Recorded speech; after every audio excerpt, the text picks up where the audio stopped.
আমার মুসলমান ভাইরা গভীর মনোযোগ কথাগুলো দিলে কাঁদতে শুনবেন। আল্লাহ রাব্বুল আলামিন কোরআনুল কারীমের প্রথম নম্বর পারা দ্বিতীয় নম্বর সূরা সূরাতুল বাকারা 3 নম্বর আয়াতের মধ্যে বলেছেন কয় নম্বর আয়াত বলেন 3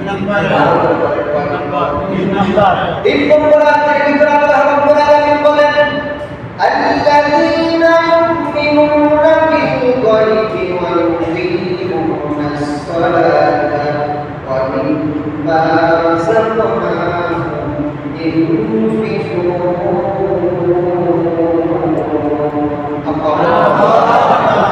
আল্লাহ রাব্বুল আলামিন এই কোরআনুল কারীমের সূরাতুল বাকারার 3 নম্বর আয়াতের ভিতরে ঈমানদারদের তিনটা গুণ বর্ণনা করেছেন। বলেন কয়টা গুণ?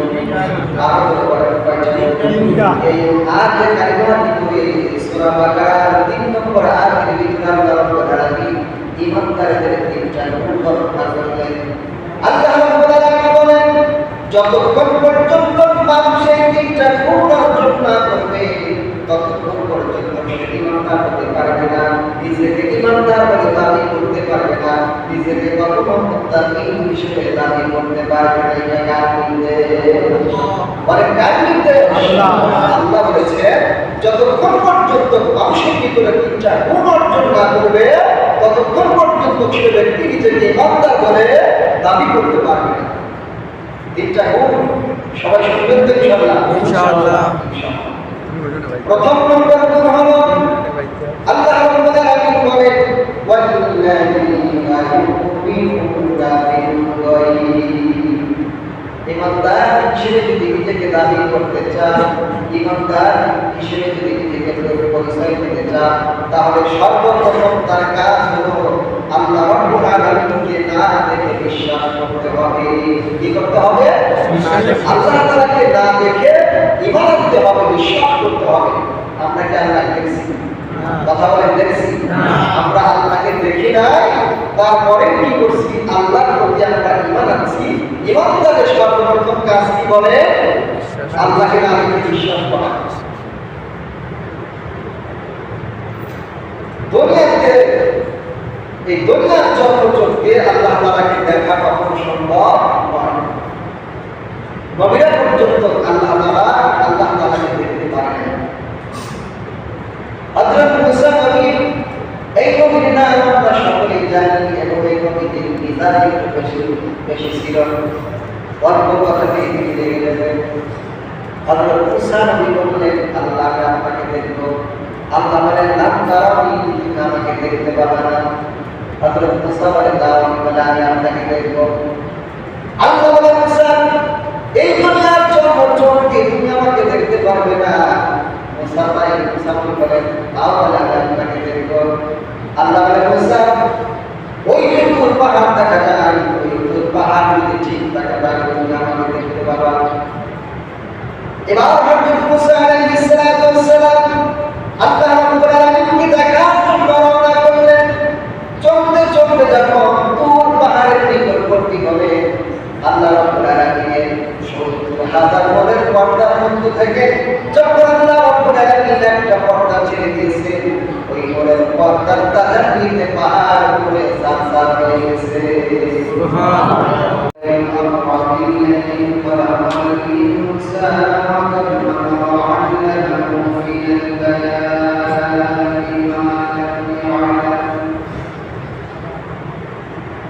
فسبحان الذي لا يحصى امتنانه باللسان ولا بالقلم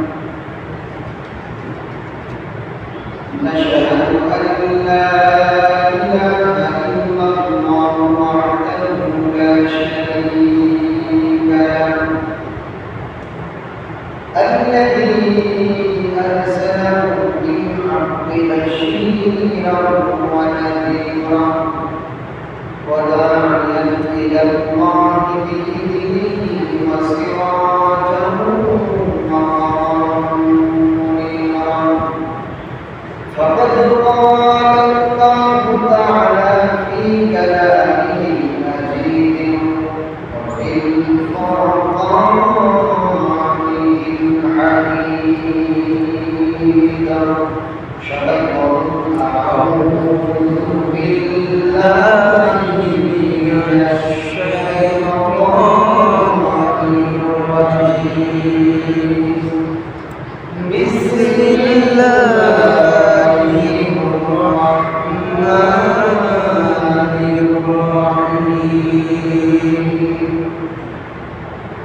والذين يؤمنون بالغيب ويقيمون الصلاة ومما رزقناهم ينفقون وقال رسول الله صلى الله عليه وسلم حب الدنيا رأسة بفضلها وقال الله تعالى إن الله وملائكته يصلون على النبي يا أيها الذين آمنوا صلوا عليه وسلموا تسليما شهر محمد شهر إبراهيم اللهم صل على محمد وعلى آل محمد كما صليت على إبراهيم وعلى آل إبراهيم إنك حميد مجيد اللهم بارك على محمد وعلى آل محمد كما باركت على إبراهيم وعلى آل إبراهيم إنك حميد مجيد الحمد لله সমস্ত তারিফ সমস্ত প্রশংসা সেই মহান আল্লাহর জন্য যিনি আমাকে এবং আপনাকে অত্যন্ত ভালোবেসে দুনিয়ার সমস্ত কাজ থেকে বাড়ি করে আল্লাহ সুবহানাহু ওয়া তাআলার নিকট যে জায়গাগুলো সবচেয়ে বেশি দামি সবচেয়ে বেশি পছন্দনীয় তার বিশাল আকাশের নিচে প্রশস্ত জমির উপরে তার ঘর মসজিদে আসা এবং বসার তৌফিক দান করলেন। এই জন্য আমরা সকলে খুশি না দাদা খুশি বক্তা খুশি তাহলে সকলে প্রাণ উজাড় করে আকাশ বাতাসকে মুখরিত করে সেই মহান তরফ তারা শুকরিয়া জ্ঞাপন করছি আলহামদুলিল্লাহ আরো জোরে বলে আলহামদুলিল্লাহ তারপরে তো সেই মহামানবের প্রতি সেই পিতার প্রতি সেই নবীর প্রতি যে নবীজির আদর্শের মধ্যে রয়েছে ইহকাল এবং পরকালের প্রতি সকলেই সেই নবীর প্রতি দিন থেকে সেই মুক্ত বিধান মুক্ত দরুদের প্রতি সকলে বলি সাল্লাল্লাহু আলাইহি ওয়াসাল্লাম। সম্মানিত হাজির, আমরা বিগত কয়েক সপ্তাহ ধারাবাহিকের সাথে কুরবানির ইতিহাস আমাদের জাতির পিতা হযরত ইব্রাহিম আলাইহিস সালামের জীবনী নিয়ে আলোচনা শ্রবণ করতেছিলাম।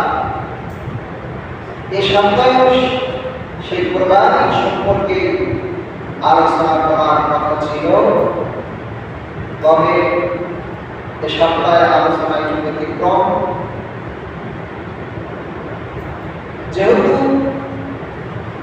আমাদের এলাকার মধ্যে অনেক শস্যাদি আবাদ হয়, এই সম্পর্কে আল্লাহ তাআলা এবং রাসূল কারীম সাল্লাল্লাহু আলাইহি ওয়াসাল্লাম কোরআন ও হাদিসের মধ্যে কি নির্দেশ দিয়েছেন এই শস্যাদি সম্পর্কে আজ সেই সম্পর্কে একটু কথা বলবো।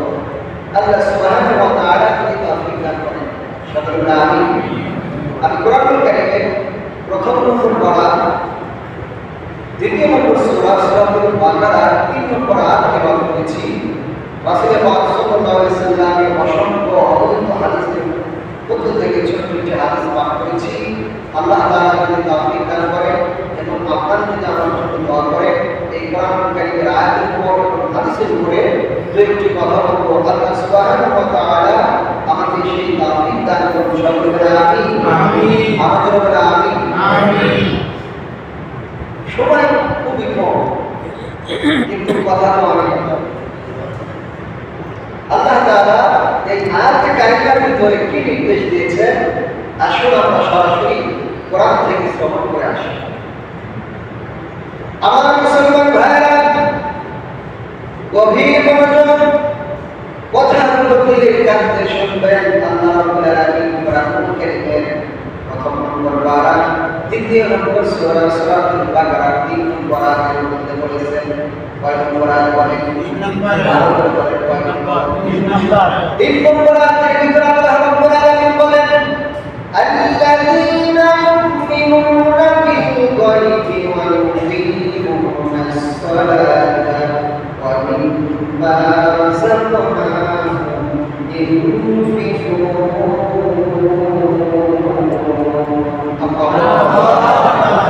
আল্লাহ রাব্বুল আলামিন এই কোরআনুল কারীমের সূরাতুল বাকারার ৩ নম্বর আয়াতের ভিতরে ঈমানদারদের ৩টা গুণ বর্ণনা করেছেন। বলেন কয়টা গুণ? আরো বলেন কয়টা?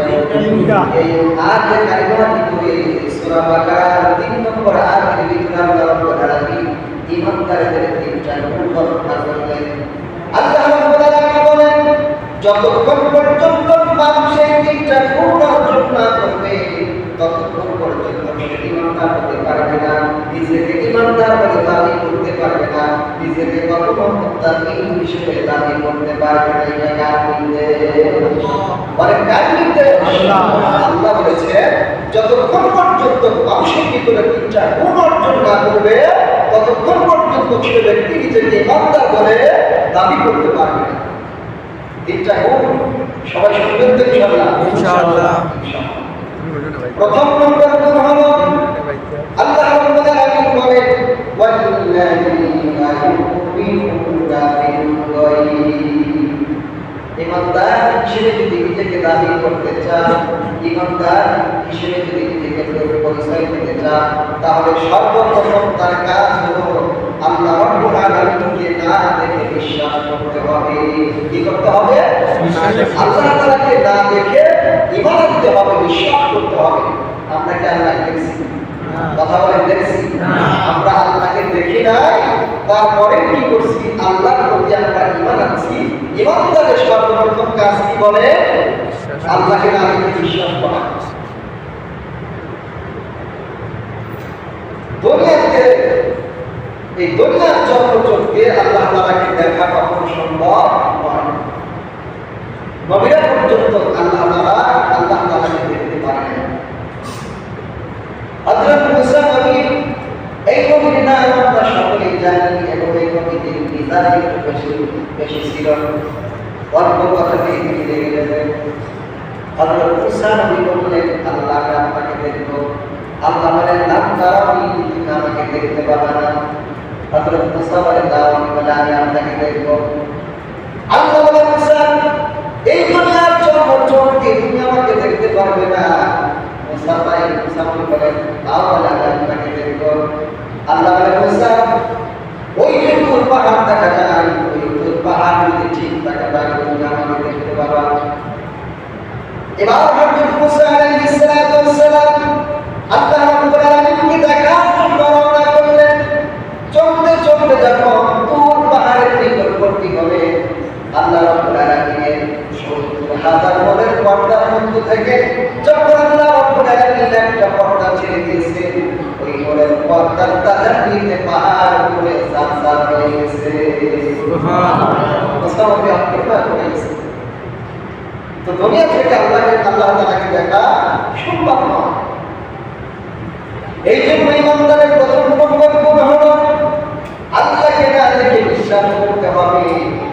এই জন্য আমরা আল্লাহকে দেখি নাই, না দেখে আমরা বিশ্বাস করেছি। এই প্রথম নম্বর গুণ আমাদের মধ্যে আছে না? আমরা আল্লাহকে না দেখে বিশ্বাস করেছি বিদায়, আল্লাহ তাআলাকে খোদা হিসেবে মেনে নিয়েছি বিদায়, আল্লাহ রাব্বুল আলামিনকে মালিক হিসেবে মেনে নিয়েছি বিদায়, আমরা দুনিয়ার সমস্ত কাজকে উপেক্ষা করে, সমস্ত কাজকে দূর করে দিয়ে আল্লাহ তাআলার প্রতিপায় সিদ্ধা দেওয়ার জন্য তার ঘরের মধ্যে আসি। কথা বলেন ঠিক কিনা? তাহলে প্রথম নম্বর গুণ আমাদের মধ্যে আছে। প্রথম নম্বর গুণ আমাদের মধ্যে আছে, আমরা আল্লাহকে দেখি না, তবে আল্লাহর প্রতি আমরা কি আছি? ঈমান আছে। আমাদের নবীজি একবার নবীজি প্রয়োজনের জন্য এক ইহুদির কাছ থেকে কিছু টাকা কর্ম নিলেন, ধার নিলেন। বিশ্বনবীজি বললেন, আমি আপনাকে যথাযথ সময় এই টাকাটা পরিশোধ করে দেব। আল্লাহ নবীর পয়গম্বর ওই ইহুদির কাছ থেকে যে টাকাটা ধার নিয়েছেন সময় মতো সেটা পরিশোধ করে দিয়েছেন, কিন্তু ওই ইহুদি ব্যক্তি বিশ্বনবীকে অপমান করার জন্য একদিন রাস্তার মধ্যে ধরে বললেন, মুহাম্মদ, তুমি যে আমার কাছ থেকে দিনার নিয়েছো এটা তোমাকে দাও নাই, আমার টাকা ফেরত দাও। বিশ্বনবী ইহুদি ব্যক্তিকে বলেন, আমি যে তোমার কাছ থেকে ঋণ গ্রহণ করেছিলাম সেটা তো আমি যথাযথ সময় পরিশোধ করে দিয়েছি। বিশ্বনবী বলছেন, আমি টাকা পরিশোধ করেছি, কিন্তু ইহুদি ব্যক্তি বলতেছে আপনি টাকা দেন লাগবে কিনা, কথা বলেন না কেন? একজন বলতেছে টাকা দিয়েছি আর একজন বলতেছে দেয় নাই, তাহলে কাজ লাগবে না? ওই কাজটা একজন সাহাবী অতিক্রম করছেন, বিশ্বনবীকে বললেন, রাসূলুল্লাহ কি হয়েছে, কারণটা কি? আল্লাহ নবী বলেন, এই ইহুদির কাছ থেকে আমি কিছু টাকা ধার নিয়েছিলাম, সেটা যথাযথ সময় পরিশোধ করেছি, কিন্তু ইহুদি ব্যক্তি বলতেছেন আপনি আমার টাকা দেন নাই। ওই সাহাবী বলেন, রাসূলুল্লাহ ইয়া হাবিবাল্লাহ, আপনি ইহুদি ব্যক্তির কাছ থেকে টাকা নিয়েছেন, সেটা পরিশোধ করেছেন, আশা কি? বিশ্বনবী ওই সাহাবীকে বললেন, আমার সাহাবী, আমি যখন ইহুদি ব্যক্তির কাছ থেকে ঋণ গ্রহণ করি তখন তো তুমি ছিলে না, আবার যখন আমি ইহুদি ব্যক্তিকে ঋণ পরিশোধ করেছি তখন তুমি ছিলে না, অথচ তুমি সাক্ষী দিচ্ছ যে আপনি এই ইহুদি ব্যক্তিকে তার ঋণ পরিশোধ করেছেন, এটা কেমন? ওই সাহাবী বলে, রাসূলুল্লাহ, আল্লাহকে আমরা কখনো দেখি নাই, আপনি বলেছেন আপনার কথায় বিশ্বাস করেছি, জান্নাত আছে আমরা কখনো দেখি নাই, আপনার কথা বিশ্বাস করেছি, জাহান্নাম আছে আমরা কখনো দেখি নাই, আপনার কথা বিশ্বাস করেছি, মৃত্যুবরণ করতে হবে, মৃত্যুর পর আমাদেরকে একটা জীবন দেওয়া হবে, আসলে উপস্থিত হবে, এটা আমরা দেখি নাই, তারপরে বিশ্বাস করেছি। এত বড় বড় জিনিস যদি তা দেখে বিশ্বাস করতে পারি, আর বিশ্বনবী একজন ইহুদির কাছ থেকে ঋণ নিয়েছে, সেই ঋণটা পরিশোধ করেছে, এটা বিশ্বাস কেন করবো না? সুবহানাল্লাহ বলেন। এটার নাম হলো ঈমান। এটার নাম কি? ঈমান। আল্লাহ রাব্বুল আলামিন বললেন, ইমানদার যে তিনটা গুণ, প্রথম নম্বর গুণ হলো কি আল্লাহকে না দেখে বিশ্বাস করা, দুই নম্বর হলো ওয়াইকিমুনাস সালাত, বলেন দুই নম্বর গুণ কি? নামাজ কায়েম করবে। নিজেকে যখন ইমানদার হিসেবে দাবি করবে তখন কি করবে? নামাজ কায়েম করবে। কায়েম মানে কি? নিজে পড়বে, অন্যকে পড়াবে। কত শয়তান আছে বলে আল্লাহ তো কোরআনের মধ্যে নামাজ পড়ার কথা বলে নাই, অনেক আছে না নাই? বলে যে আল্লাহ তো আমাদের মধ্যে কোরআন শরীফের মধ্যে নামাজ পড়ার কথা বলে, নামাজ কায়েম করার কথা বলছে, নামাজ পড়ার কথা বলছে, কায়েমের কথা বলছে। ছোট্ট সূরা সূরাতুল কাউসারের মধ্যে আল্লাহ নামাজ পড়ার কথা বলছে, আর অন্য জায়গায় নামাজ কায়েম করার কথা বলছে। আল্লাহ রাব্বুল আলামিন বলেন, ইন্না আ'তাইনাকাল কাউসার ফাসাল্লি লিরাব্বিকা ওয়ানহার। আল্লাহ রাব্বুল আলামিন বলেন, ইন্না আ'তাইনাকাল কাউসার, কেন নিশ্চয় আমি আপনাকে হাউজে কাউসার দান করেছি। দুইটা জিনিসের মাধ্যমে বলেন, কয়টা জিনিস? দুইটা জিনিস। একটা হলো ফাসাল্লি লিরাব্বিকা ওয়ানহার, ফাসাল্লি আপনি নামাজ পড়ুন আপনার প্রভুর জন্য, আপনার রবের জন্য, ওয়ানহার কুরবানি করুন। তাহলে আমাদের নবীকে আল্লাহ তাআলা যে হাউজে কাউসার দান করেছেন কয়টা জিনিসের মাধ্যমে?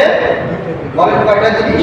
দুইটা জিনিস। একটা হলো ফাসাল্লি লিরাব্বিকা, নবী আপনি নামাজ পড়ুন আপনার প্রভুর জন্য, আপনার রবের জন্য, ওয়ানহার কুরবানি করুন। তাহলে নামাজ পড়ার কথা আসলে না। এই জন্য মুমিনের দুই নম্বর গুণ হলো মুমিন নামাজ কায়েম করবে, নামাজ পড়বে। আর তিন নম্বর গুণ হলো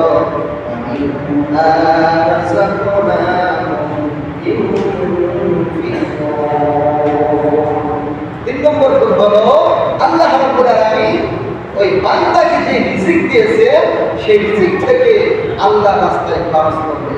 কয় নম্বর গুণ? মুমিনের 3 নম্বর গুণ কি বলেন?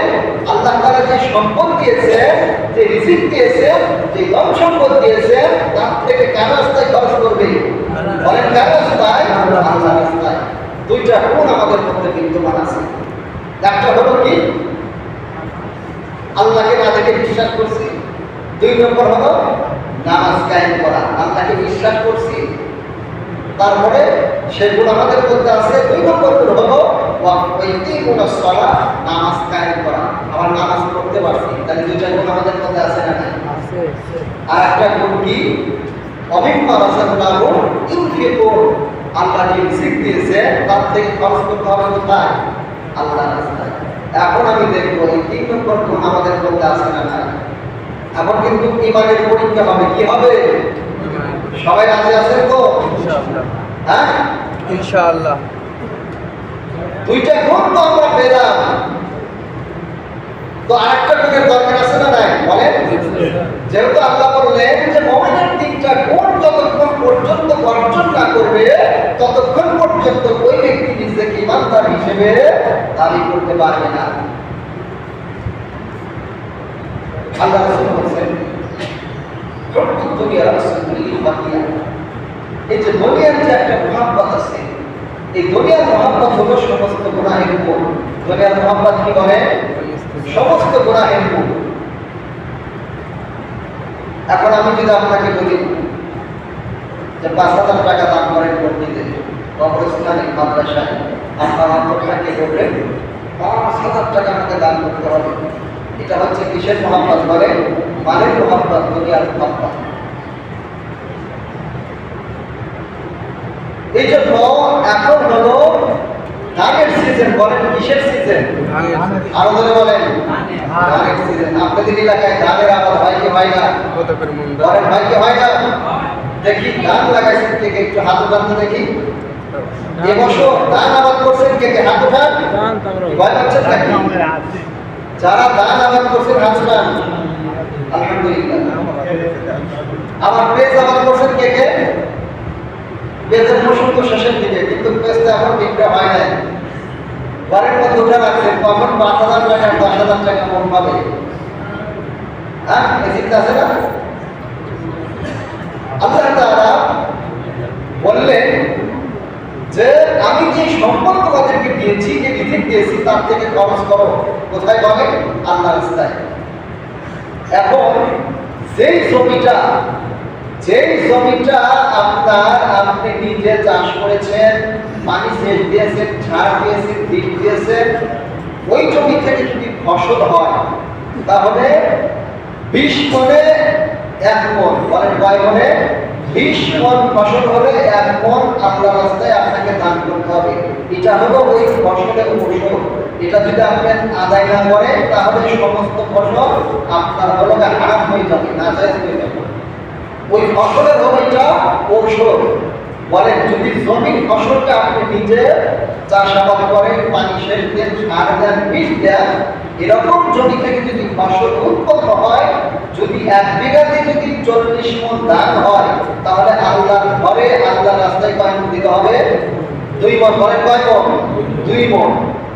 আর যদি এমনি এরকম পেঁয়াজের দানা ছিটে দিয়েছেন, ধানের চারা ছিটে দিয়েছেন, যেরকম আমাদের আমদান হয়, খালি পানি আসার আগে খালি ধানটা ছিটে দিয়ে আসে, আর কিছুই করতে হয় না, আর কেটে নিয়ে আসে।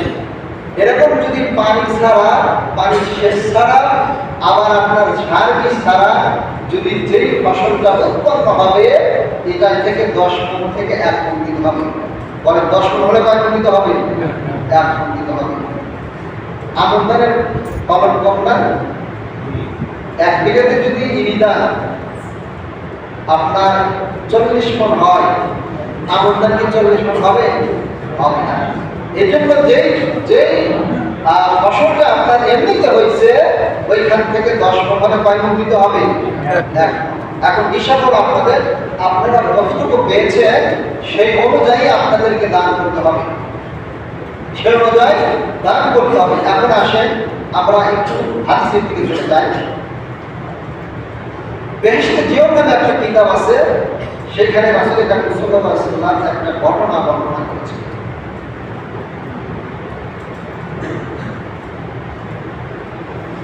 একটা ঘটনা উল্লেখ করা হয়েছে, আমরা বৃষ্টির জন্য কত কিছু করি, নামাজ পড়লাম, দোয়া করলাম, চোখের পানি ফেললাম, বৃষ্টি তো হয় না। বৃষ্টি হয়েছে বলেন? আমরা যখন নামাজ পড়ছি বৃষ্টির জন্য, দোয়া করছি, বৃষ্টি কি তখন হয়েছে? হয় নাই। না হওয়ার কারণ কি জানেন? বৃষ্টি আল্লাহ তাআলা কি আমাদের জন্য দেয় বলেন?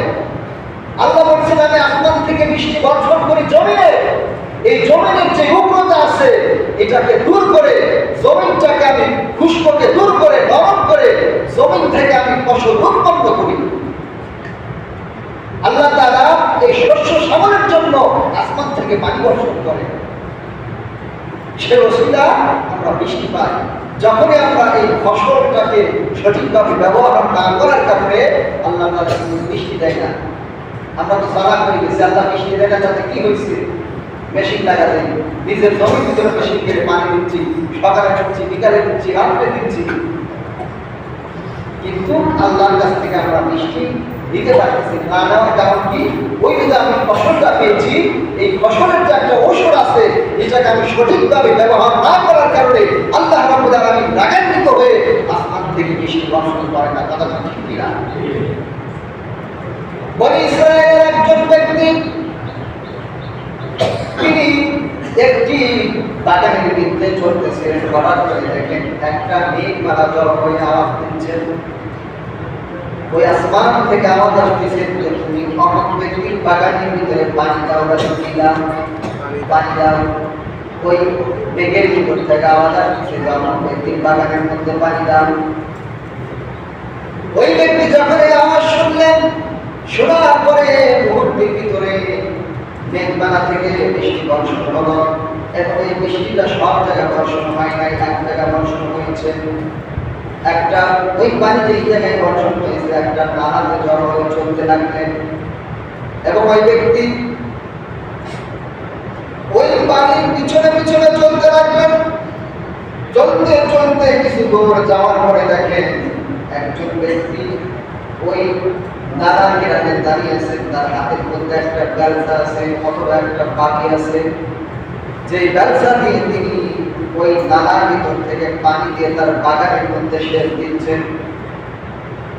ওই ব্যক্তি বড় আশ্চর্য হয়ে গেল, কোথাও বৃষ্টি বর্ষণ হলো না। মেঘের ভিতর থেকে আওয়াজ পেলাম যে অমুক ব্যক্তির বাগানের মধ্যে তুমি পানি দাও। এই মেঘটা সেখানে চলে গেল, সেখানে পানি বর্ষণ করলো, ওই ব্যক্তির পানি দিয়ে জমিনে পানি সেচ দিচ্ছে। ওই ব্যক্তি, যেই ব্যক্তি পানি সেচ দিচ্ছে, তার কাছে জিজ্ঞাসা করলো যে ভাই আপনার নাম কি? ওই ব্যক্তি তার ওই নামটাই বললো। ওই ব্যক্তি মেঘমালার মধ্যে যে নামটা শুনেছিল,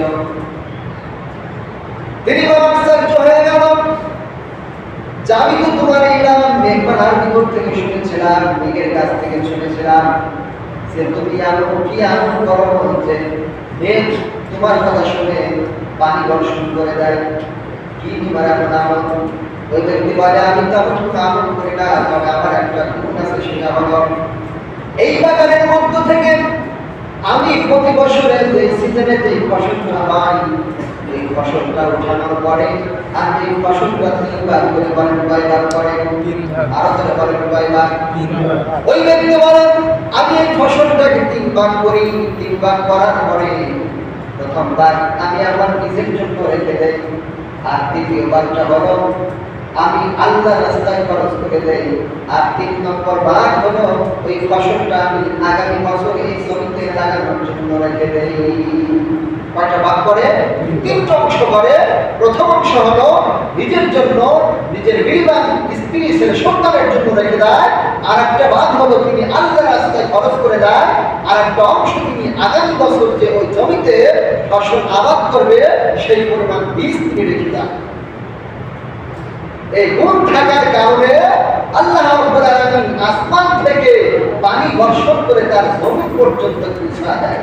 আর আমাদের কি অবস্থা? আমরা বলি যে আমাদের ফসলের অবস্থা ভালো না, মাটি পরীক্ষা করতে নিয়ে যায়, ভূমি অফিসে কীটনাশক, কত কিছু, সার, বীজ দিতে দিতে দেখা যায় যে ফসলের অর্ধেক টাকা চলে যায়, শেষ পর্যন্ত হিসেব করে কথা লাভ হয়নি। যে টাকা খরচ করছি এ টাকার ফসল পায় না, এরকম হয় কি হয় না বলেন? যারা কৃষকরা আছে বলেন হয় কি হয় না?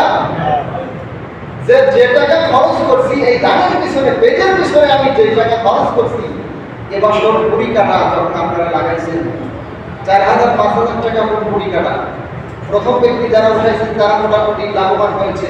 পরবর্তীতে যারা উঠছে বলেন তো দেখি ওই পুরি কাটার দাম কি পেয়েছে? পায় না।